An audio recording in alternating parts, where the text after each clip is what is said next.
आपल्या पाल्याला चांगलं शिक्षण द्यायचं आहे, मग कशाला इतरत्र क्लासेसला जाता? चला, उमदी येथे नव्याने सुरू होत असलेल्या अबॅकस क्लासेस उत्कृष्ट शिक्षणाची हीच संधी आता उमदी शहरामध्ये. अबॅकस क्लासेस 1ली ते 7वी पर्यंतच्या विद्यार्थ्यांसाठी कृतीतून शिक्षण. आपल्या पाल्याचे ऍडमिशन आजच करा.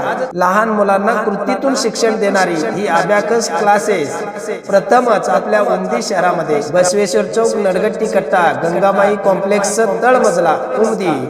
Contact Priyanka Anil Kumar Sawant. Mobile number 8208757256.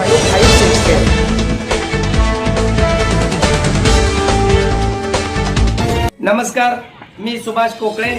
आपण पाहताय TV6 मराठी न्यूज. पाहूया आजच्या ठळक घडामोडी. बातमी जत मधून जत तालुक्यातील उमदी येथील सर्वोदय शिक्षण संस्थेच्या ठिकाणी आदर्श माता पुरस्कार वितरण सोहळा संपन्न.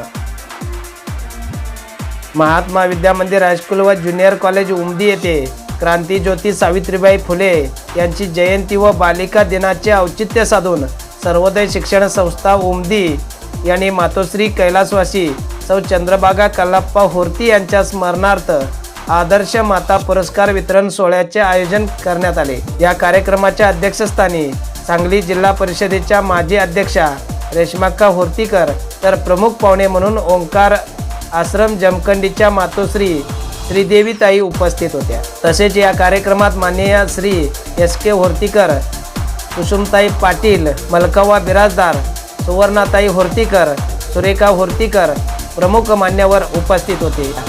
तसेच या कार्यक्रमासाठी 300हून अधिक महिला भगिनी उपस्थित होत्या. आदर्श माता म्हणून श्रीमती कविता वैजनाथ कांबळे यांचा सन्मान प्रमुख मान्यवरांच्या हस्ते शाल, श्रीफळ व स्मृतिचिन्ह देऊन करण्यात आला. या प्रसंगी मनोगतामध्ये श्रीमती कविता कांबळे यांनी सांगितले की कितीही कठीण प्रसंग आला तरी परिस्थितीवर मात करत मुलांना शिक्षण देऊन त्यांना घडवण्यात आले व मुलांना न्यायाधीश पदापर्यंत पोहोचवले, याचा मला अभिमान वाटतो. या मुलांना घडवण्यात महात्मा विद्या मंदिर हायस्कूल व ज्युनियर कॉलेज व सर्वोदय शिक्षण संस्थेचेही योगदान खूप मोठे असल्याचे त्यांनी सांगितले. तसेच प्रमुख पाहुण्या मातोश्री श्रीदेवीताई यांनी उत्तम व दिशादर्शक असे मार्गदर्शन केले. त्यांनी सांगितले की मुलांनी व मुलींनी संस्कारक्षम बनले पाहिजे, समाजामधील दुष्टचक्रापासून दूर राहिले पाहिजे, आई वडिलांनी सुद्धा मुलावर चांगले संस्कार करत घडवले पाहिजे असे त्यांनी सांगितले. अध्यक्षीय मनोगतामध्ये श्रीमती रेश्माक्का होर्तीकर यांनी म्हटले की महिलांनी सक्षम बनले पाहिजे व स्वतःच्या पायावर उभे राहण्यासाठी कार्यक्षम बनले पाहिजे असे त्यांनी सांगितले. या कार्यक्रमाचे स्वागत व प्रास्ताविक सचिव SK होर्तीकर यांनी केले, तर आभार सौ GB माळी यांनी मानले.